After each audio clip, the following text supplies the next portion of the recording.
Well, guys, for the first time in my life, I got dumped. And yes, I did get dumped by a girl, but no, it was not a romantic dumping, but rather a friendship dumping.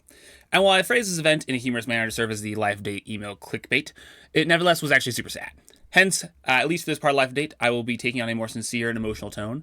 And I know this isn't typically how I roll, but I'm Alex 2.0 now. So it turns out emotions are, part of being a healthy human. So we're going for it. I do ask you respect my vulnerability and not make jokes about this because this whole scenario was actually immensely painful for me emotionally. Alright, with that disclaimer out of the way, let me explain the scenario. You see, back in the day, when I was still living in New Zealand and really into creative writing, I used to be on this Christian writers forum known as Story Embers, or SE for short. I have a lot of really good memories from that time, actually. I had a lot of good theological debates and just fun conversations with all the young writers there. I think I've already talked about this before, though, so I won't dwell on it. The more important thing is that while I was there on SE, I met Esther, and we started talking. An ENFJ, by personality type, since this was before the era of MBTI death, of course I typed her, and we hit right off the bat and struck up an online friendship. And so, as the years went on, we got to know each other really, really well, honestly, and she became one of my best friends. Of course, during this time, I was a classic ENTJ, stoic and emotionless, but nevertheless, Esther didn't seem to mind. If anything, she found it refreshing. See, ENFJs all have the big feels, and so meeting someone who's like an emotional an embodiment of pure rationality can be very stabilizing for them. So we got to know each other more and more, and I really came to value our relationship. We met in person once, actually. I'm not sure if you remember all that, but it was like this parking lot outside the soccer building by the Myers house. Super awkward meetup, not gonna lie, but significant for the both of us nonetheless. Anyway, I digress. So after about 3 years of an immensely deep and spectacularly brutally honest relationship, don't underestimate an ENFJ, man. As long as, they feel safe, they will tell it like it is, no holds barred. I honestly loved that about my conversation with Esther. Like, there was no social dance, it was just very direct and straightforward communication. Esther engaged in an act of vulnerability that's frankly unparalleled by anything I've experienced this day. After spending 6 months working for many hours each day, she wrote the entirety of her life story in a beautifully organized and carefully crafted book. An immense amount of work went into this thing. Like, we're talking 124,000 words. I don't think you understand the magnitude of how much effort that is until you try and do it for yourself. But even then, like, my life story for the trip was 67,000 words. So I'm not sure even I understand. And yes, this is where the idea of writing our life stories and sharing them with one another came from. That was all Esther. And let me tell you, it's not only was this book the sum of countless hours of work, but it was very raw. See, I say that, but you don't understand what I mean. Heck, until recently, I didn't understand what I meant. The life recorded in those pages wasn't in any way polished or censored or euphemized. It was everything, both good and bad. And again, you don't understand what I mean. Whenever we share things that are most central to us, especially the painful things, even when we're trying to tell it like it is, we tend to dumb it down a bit. And I'm not even saying that's a bad thing. I'm just saying that's what inevitably happens. But when Esther shared her story, she did not do that. You wouldn't understand unless you read it. But when compared to the other life histories we shared with each other on the trip, I would say it's by far the most vulnerable thing I've ever encountered. And I know for a fact I didn't earn that level of vulnerability. In fact, I don't even think it's possible to earn that level of trust. But nevertheless, she gave it to me. I was one of 2 people, me and Esther's sister, that got to see her truly unmasked. And of course, at the time, since I was still Alex 1.0, that was just a bunch of dad to me. I remember reading it and being like, wow, Esther had a really hard life. But that was it. Like, it was just a thought. I don't remember feeling much of anything reading through it because, all those years ago, I didn't really do that. And looking back, I don't even know how it was possible because let me tell you, I have never read anything more painful or sad in my entire life. Like, the life Esther has lived is filled with more objective suffering than I can even imagine. And don't get me wrong, there are moments of joy and love and happiness in there too. But to say she has a hard life is to say nothing at all. Like, Esther's life was hell. I've heard a lot of people's stories over the years, and sure, I haven't heard everything, and perhaps, there are those that suffered even more than she has. But I'm just going to tell you that nothing I've heard has even come close to Esther's story. Not, objectively at least, in terms of both physical pain and emotional pain. And I know I keep saying this, but without reading it, you can't understand what I mean. But, despite immeasurable pain, Esther fought to live, lovingly and self-sacrificially, as best she was able. And she's probably one of the most courageous and strong-willed people I know. And of course, I didn't see that until a few days ago, until it was too late. A few days ago, mostly for utility reasons, I decided I would look over Esther's life history again, and I'm just going to be honest, as I read it again, I straight up broke down crying. As any of you know, crying isn't really something I do, but you have to understand, reading Esther's story, there's just no other possible response. That my friend had suffered so greatly, and even more than that I had known, and yet, until this moment, hadn't felt an ounce of empathy, that really hurt me in a way I just didn't experience prior. I don't really know how to describe it. I felt as if I betrayed her, like I'd taken her broken, bleeding heart and put it in a lab to be poked and prodded for the sake of science and objectivity. She entrusted me with her very core in the desperate hope that, perhaps by sharing it with me, I could help heal her. But when I received it, I tossed it in my back pocket for another piece of informational use. That will be helpful when it arrives. Ever since that point, our relationship has begun to go downhill. We stopped talking as often, and we kind of fell out of touch. Of course, I was utterly perplexed as to why, and when I tried to ask, she uncharacteristically shrugged off my question. I was such an idiot! I actually feel so ashamed. Of course, Esther felt betrayed, and who wouldn't? Yet, because I didn't do anything, I was completely mystified as to the sudden change in demeanor. Yes, Alex, that is precisely because you didn't do anything. A month before the trip, I decided to drive all the way out to Idaho to try and remedy the situation. For those of you that remember that trip, I took with Morgan. But looking back, I'm certain I just made it worse. The whole time I was going on about Thomistic metaphysics, completely oblivious to the real problem at hand. Esther didn't need a robust, fleshed out metaphysic. She needed me. And somehow, like a complete idiot, I missed that entirely. After that point, we basically have not talked. I called her once while I was in New Zealand, trying to get to the bottom of the issue, and she said, yeah, I've just been pushing everyone away, it's not just you. And why did I believe that? So we come to the present. As I read through her life story, and for the first time in my life, actually experienced genuine empathy. Of course, to see her hurt, after seeing her hurt, I tried to reach out, and then at midnight, when I was about a third of the way through, suddenly I wasn't reading her life story anymore. For a brief moment, I saw Esther's icon appear on the dock, and then my access was taken away. And that was it. She hasn't responded to my texts or emails, and with that action, she revoked all the trust she had once placed in me. When that happened, I just went outside and wept. I haven't cried that hard in years. It had finally become clear to me what I'd done and just how I'd hurt her. Esther had dared to trust me, and I, like everyone else in her life, had betrayed that trust. And there's no fixing it. The damage I'd done can't be undone, and honestly, that crushes me. So yeah, that's where I'm at. Maybe by some miracle, the story won't end here, but even if Esther does someday reach out and give me a second chance, it won't be enough to erase my mistakes. And I've got to learn to live with that, and do what I can to become the kind of person that doesn't make them again. That's the only way I know how to make amends. So, how's that for a live email, huh? Yeah, I suppose on the one hand, it shows I've grown, just being able to share that, but still, that growth allows me to see and take responsibility for things I couldn't see before, which is something of a painful triumph. Regardless, I hope that sharing that inspires you to address your own weaknesses. Perhaps it'll motivate you, all you TE types, to discover your inner FI, or more likely, not. All right, well, with that established, I suppose it's time to move on to the rest of the normal live email. Since the happenings of last live email, the first thing that happened was that was notable is I got a monk photo shoot. Originally, Dad and I were going to take pictures in the CSU chapel, but then it was big locked, so that was a rip. Hence we ended up going to the admissions building, which was a little uncomfortable since people were there doing things, but nevertheless, Dad got some pretty good pictures. Here are 3 such pictures. Me, more me, another me. Honestly, I think I make a pretty good Dominican. Not gonna lie, the monk haircut is growing on me, and yes, that pun is intended. Once the photos were done, I biked back home and finished the last of the previous Life of email, writing it, and then I went to Ratio where I planned for D&D during the lecture. And then, after the lecture was finished, I talked with Sydney and Alan about something I can't remember. I'm sure it was at least mildly interesting. Then, once that conversation finished, I went home and started thinking/Google Doc writing about my own meaning-making process and the nature of it. And I'm pretty sure that's why I didn't tell bed. The next day, my brain felt especially fuzzy. I tried to have more big brain thoughts on meaning making, but it wasn't really going anywhere, so I decided to go on a limb and call up Sydney and see if she wanted to expedite my thinking process. And while at first I just found her presence annoying, pretty quickly it became actually really nice. In the end, she definitely helped me form my thoughts, and thanks to her for being my conversation partner. I was also able to have some big brain revelations, so that was really good. Once me and Sydney's conversation ended, I stretched for like 40 minutes because, man, I am not flexible. While waiting to discuss the plan for the hot springs trip with Johanna. That conversation was quite lackluster. I was basically like, reasons, and Johanna was like, yes, and that was it. After that, I tried to write down the big brain connections I had with Sydney, and I did so with some marginal success. Nevertheless, the whole experience was cut short by my cancery stomach being like, how do you feel about pain? To which I responded by trying to appease it by soaking it in heating water. Then, once I got out of the bath, I wrapped up the most difficult task I've ever performed. See, at this time, Grandpa was over at our house, and so, as I was just chilling in the living room, Grandpa got this call from my Uncle Dave, basically being like, the document you're trying to take with you, Grandpa, is wrong. And so Grandpa had, who had just got the wrong document signed and notarized, was like, gasp! And thus turned to me, the only remotely tech-savvy person at his disposal. What ensued from that point was a series of numerous small document revisions and many reprintings, as Grandpa and Uncle Dave, mostly my Uncle Dave, discovered or concocted error after error after error that needed to be fixed. Overall, the process took over 3 hours. Over 3 hours! And I'm sure we didn't change more than 100 words. It was robustly painful and inexplicably inefficient, but yeah. Eventually, it was like 11 at night, and then it was done. And don't get me wrong, I'm glad I'm able to help Grandpa out in his time of technological need. But nevertheless, I don't think I've ever seen a more inefficient way to go about document editing.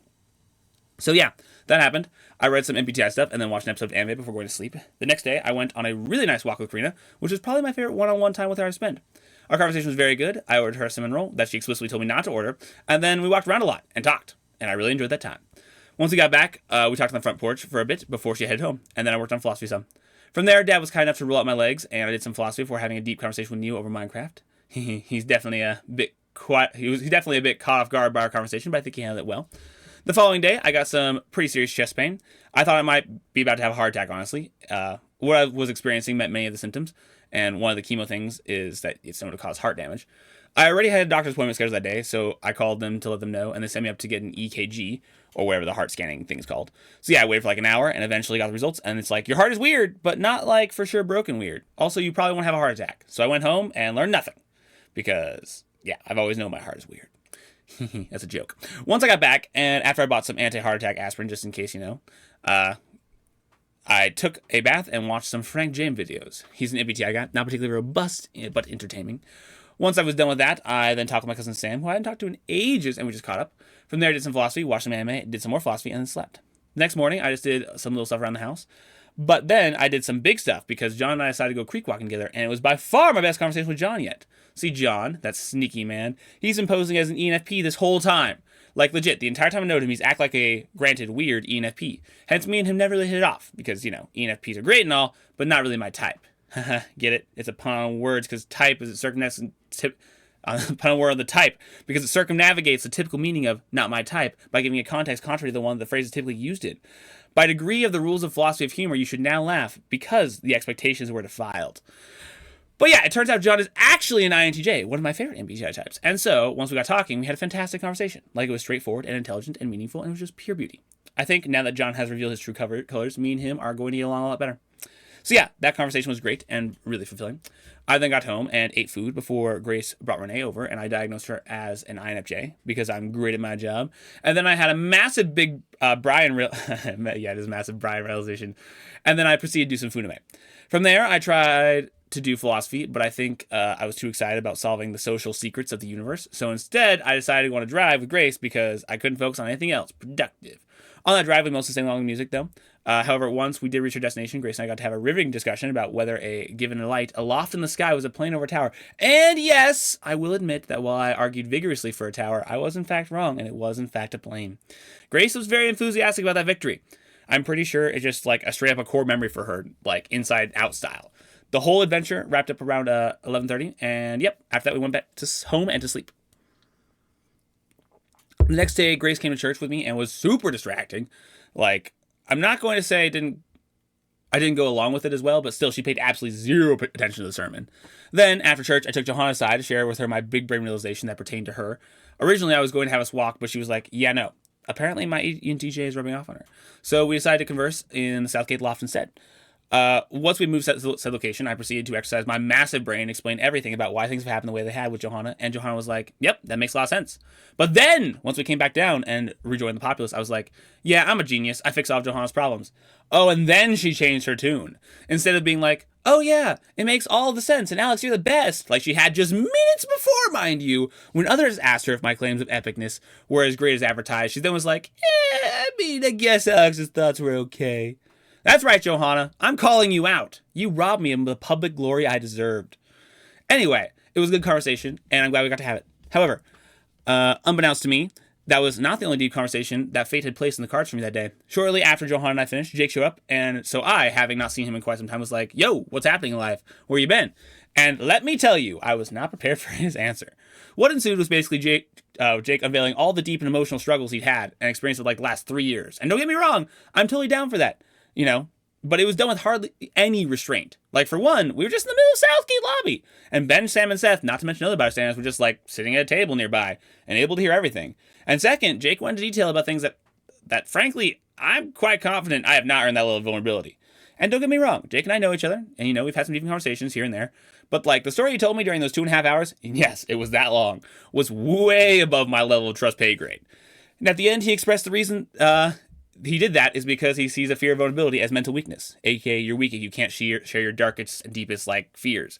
And so I respect his determination and all, but I think he's just straight wrong.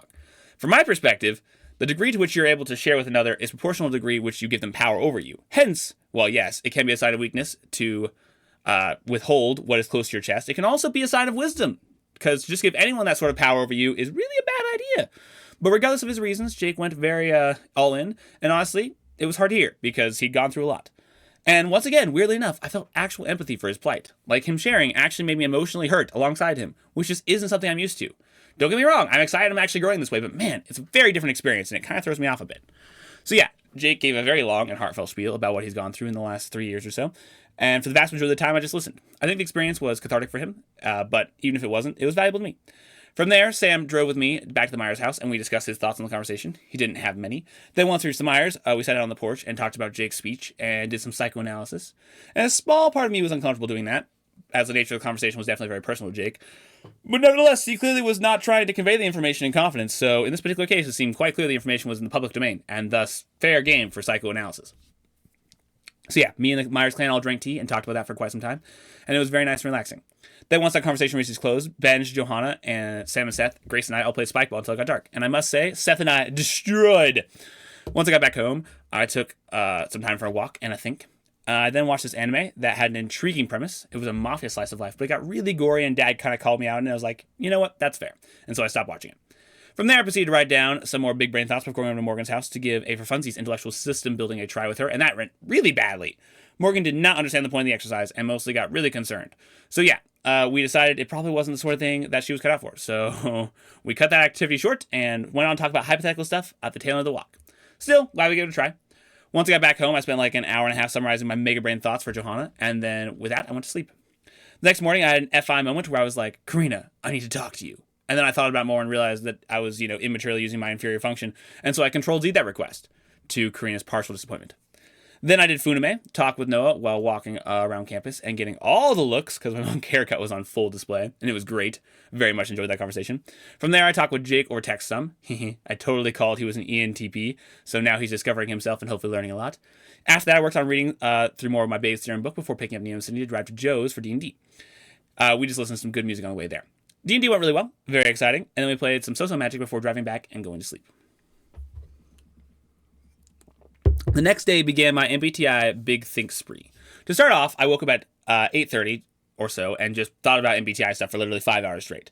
Then I went and hung out with Dad, during which time I thought about the MBTI intermittently. And then Ben and I got coffee at Mugs, and we figured out after a 2-hour conversation he was an INFJ. At this point in time, I think if I'm ever confused as what a person's type is, I'm just going to deem them an FJ. Because all the FJs around me just keep tripping me up. They're sneaky with their morphing. Anyway, that was a big revelation, and honestly, it makes a lot of sense out of bed. Then my brain hurt, so I took a 1-hour break before proceeding to go to Ratio Christie, and then instead of listening to the lecture, I whiteboard fought with Sydney, of all people, about the MBTI. And here's what we wrote down. Boop. We did that for an hour 30, and then I went home, talked with Joe about the MBTI for another 2 hours. And that's not even the end of it. That night I got 4.5 hours of sleep because I was thinking about the MBTI, and I literally woke me up.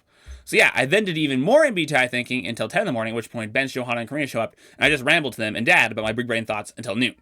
So yeah, that was probably the most straight thinking I've done about a given subject for, such a short period of time. I actually thought about the MBTI for ages during those 36 or so hours. Anyway, with that MBTI spree, when it came to a close, Grace came home from school, and just as we were wrapping up, and then the four of us, Grace, Johanna, Benj, and I, decided we would go to Alley Cat and try people watching.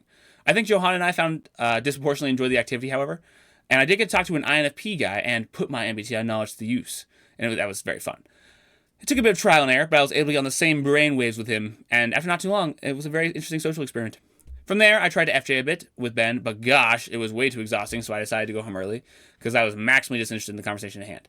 Then, upon getting back, I proceeded to be prayed for by the elders of Mom and Dad's church, which was an experience. It wasn't bad, per se, it was just different. It's just like a huddle of ISTJs all being like, hello there! After that, Benj chilled for a little while I caught up on some stuff I needed to do. Then he and I watched anime in my room and ate before we came up with this great idea to go on a hike while listening to an audiobook together. Well, as it turned out, Grace and Johanna couldn't make the hike time, so Benj and I were just like, well, why don't we just make a super long walk instead? And so that's what we did. And so in the end, I ended up listening to Personality Hacker while Benj listened to Hunger Games. And nevertheless, we proceeded to walk a total of 15 miles in 4 hours, all the way to the Myers house in Windsor. Here is the route we took. Boop. And not gonna lie, it was quite the distance. But aside from the last fourth, it was also super fun. I actually loved that activity so much. Probably one of my favorite things I've done in the past few months. I mean, first off, it was night, so everything was cool and dark. And the smells were fantastic. Besides that, though, I got to listen to a podcast I found meaningful, but also not taxing, the whole way, while exercising the whole time. So I had this robust sense of, this is worthwhile, which was very pleasant. Then in the end, then in addition to that, we got to walk places and travel and do things I've never done before, which stretched my exploring itch. Honestly, such a good activity. Very highly recommend. However, I will say the walk was a bit long. Like, both me and Ben's legs were like, maybe we could not by the end. Plus, like, the last stretch doesn't have any trails, so we had to just walk beside the road, and that was annoying. But regardless, I had a great time. Felt super accomplished by the end, and I think Ben did too. So it was honestly robustly satisfying. Finally, once I got back home, I responded to people and had a heart-to-heart with William about our shared ENTJ-ness. He fundamentally gets what it means to be an ENTJ, and I appreciate that. We agreed we'd help each other out should we hit a state of ENTJ grip chest. Also, for all of you interested in knowing me, this article about the ENTJ is actually spot on. Like, nothing I would change if I wrote it myself, except maybe leave out the FI weakness, because I wouldn't want everyone to know that happens to me. So yeah, if you're interested, check it out. The next day I was hungry because my pre-chemo fast had begun. I spent a good amount of time reading about the MBTI that day, talked with Mom for a few hours about her type and how to be a pro ISFP, and then hit up Josiah and talk with him about philosophy stuff. Man, you have to understand that Josiah is a legend. Like, here I am being like, I memorize this for philosophy, but then he mentions some obscure philosophy name that no one else in the world knows other than, like, a super nerd, and I'm like, oh, was that the guy that said, like, God was one, but in 3 ways? And he's like, oh, you mean Simplicius. And I'm like, yes, but how did you know that? Like, it's actually insane. This man, mad respect.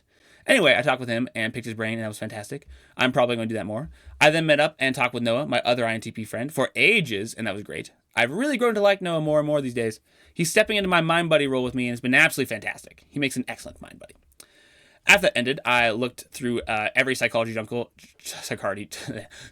junkie article in existence and read probably like a fifth of them, something like that. And of that fifth, I only skimmed some, but still, the point is I read a lot of psychology junkie articles. And then I talked with Liam a bit before going to sleep. Next morning was Friday morning, which of course meant chemo. Neo was kind enough to be my chemo buddy this time around, and I must say he made quite an excellent chemo buddy. We watched anime for a good portion of the time, almost finished Children of the Whales, but not quite. And then we just talked about the dissemination of my great gospel reliability paper. After that, he drove me back home, and I started to feel a lot worse. I got some pretty significant neuropathy around this time. All my joints were like, and how about we not work and give you pain? And I was like, well, I guess that's okay. So yeah, that was rough. Really hard to walk, and got close to falling a few times. Sydney has these moments where she just like starts to fall but catches herself on a nearby table, and now I finally understand that. Just in general, my level of sympathy for her plight has increased. But yeah, that honestly sucked. Neo, Sydney, and Grace were with me that whole time. We watched a ton of episodes of Your Lie in April before Sydney managed to persuade the populace to watch the most boring musical ever. Oh my gosh, it was death. I didn't end up finishing it because I got tired, and also because it was objectively not worth my time. So I went to bed that night before they all finished the movie. Still, it was nice that they both came over, especially since Mom and Dad were gone. The next day, most of my neuropathy was gone, which was a big relief because, man, it was lasting for ages. And if it stayed the whole time, it would make it suck. Thus, that morning, I decided to give the Myers house. I decided to drive to Myers' house to see Karina, who had apparently taken my MBTI rant the wrong way. Thus, we sat on the front porch, and I remedied that misunderstanding. Then Johanna told me about what her parents thought, my big brain thoughts earlier, and I thought she was still working through the issue, but no! Apparently, she already decided, and thus the whole telling me was just a social nicety. So yeah, that was vexing, but whatever. After that, I could tell Johanna was feeling down, so I invited her along with Joe and Karina to go on an emotional significance drive. But apparently, Joe missed the memo because he definitely did not treat that time appropriately. I think I have a soft spot for music. At least the music that means a lot to me personally, because when Joe parodied it or made jokes about it, it definitely hit me the wrong way. Honestly, I got a bit upset as a result of that. Once I wrapped up, I drove home, did some food and anime, and then proceeded to wait an hour for Caleb. He's actually so late. See, the plan was I was going to reveal my concerns about his and Rebecca's relationship due to type analysis, but while I was waiting, Ben was very vocal about his disapproval of the subject, and also, once Caleb got there, he didn't fully identify with the ISTP I thought, and probably still think he was. Hence, I decided I would drop the issue, and so me and Caleb just wanted to drive and caught up instead. And that was good. Probably more objectively valuable use of my time anyway. Caleb has gotten way better holding a conversation, I must say. Like some very noticeable improvements. After that all wrapped up, I decided to bike over to City Park and then unbike over to City Park because I had really no reason to be at City Park. And once I got back, I cracked a letter, which helped my emotional state greatly. Then I went to sleep. The next day, I was still feeling pretty emotionally drained, but I went to church anyway. Still, after the service, I wasn't feeling fantastic, either physically or emotionally, so I decided to head home, which I, think was the right call. At this point in time, I felt somewhat similar to how I felt in that baby depression stage. Though maybe not to the same degree. Just mostly unmotivated and a very foreign feeling to my inherent nature. I really do not like feeling unmotivated. It's very unproductive. Hence, for the next 6 hours or so, I tried to do various things to break me out of that spell. And oddly enough, it turns out the answer was getting mochi. Don't ask me why. It makes even less sense to me than it does to you. But for some reason, just deciding I was going to buy mochi from King Soopers was the turning point for me. Might I just take a moment to give an aside and say emotions are weird? Like, why? Why would mochi, of all things, be emotionally healing? Like, I don't even enjoy mochi that much. It's not like it has some sort of deep significance to me, at least I know of. And it's just, an overpriced dessert with a Japanese history. Ugh, Emotions are dumb. That's all I have to say. Life was certainly simpler when I wasn't trying to develop my FI. Oh well, mochi worked, so I got home, ate mochi, watched some anime, and it was at that point in time that the thought to reread Esther's life history came to my mind, and hence the whole events of the intro. So yeah, that was great fun. The next day I felt mostly better, wrote down the intro pertaining to the events of the previous day, and I ate food, and then talked with Ben about personality stuff. From there I went over to Neo's, and we had a personality conversation while eating pomegranates and croissants, like the good old days. Sydney and Alan then proceeded to return, so I stuck around and engaged them in conversation for a small amount of time before heading back home and working on this life demo before going to sleep. As for yesterday, I woke up, worked on this email, went on a 2-hour or so walk with Joe, and certainly had one of the most significant conversations we've ever had. I would say it went well, because it did, but the content was just sad, so that was a bit rough. I mean, I'm trying to spin it positively, but Joe was less amenable to the spinning. After that, Joe and I got back. I checked my phone because, I make it a principal thing not to check my phone when I'm doing something else. And I realized I had totally forgotten about my scheduled walk with Toby. Hence, 2 hours late, I was like, hey, you still want to meet up? And it turned out he did, so it was great. We walked downtown, he bought me tea, and I got to understand his philosophical aims a bit better. He's not nearly as crazy as I first thought, but I will say he's definitely unorthodox, don't get me wrong. But, also more reasonable than first supposed. Once I got back from that, me and Grace were just chilling in the living room, and I ironically started this Kirkskov video about the history of the Earth that's like an hour long, where nothing happens. Like, actually nothing happens. Most boring 1-hour video I may have ever watched. But then me and Grace got to a fourth of the way through it, and it almost became like this meta watching experience. Like, because we both acknowledged that this entertainment value was so bad, we constructed this meta entertainment around it that nevertheless was very good at its job. And, it's like when you mock a really bad movie. Like, the mocking is enjoyable enough that you don't actually want to stop the movie. So yeah, in the end, we ended up watching the entire hour of the YouTube video, and it was actually kind of fun. From there, I just did some philosophy stuff, and right when I was about to go to bed, I got a text from Sydney, and she invited me over to the Ratchet Christie Fire. And while normally I wouldn't be inclined, I've been socially starved the last few days, so I was like, why not? And so I went over and carried the social conversation with my riveting philosophical powers. I then would like to note that it did genuinely surprise me just how idiotic the general populace is. For some reason, I just expected people to be a bit smarter since I last talked to them, but nope. People are still very dumb as they ever were. Anyway, I did that, came home, slept, and then I reached today. As for today, well, I had Funme. Sydney came over and worked alongside me for a few hours. I then compiled my Bayesian notes into conclusions. We went on a walk, and I listened to Personality Hacker, and then I've been plugging away since then.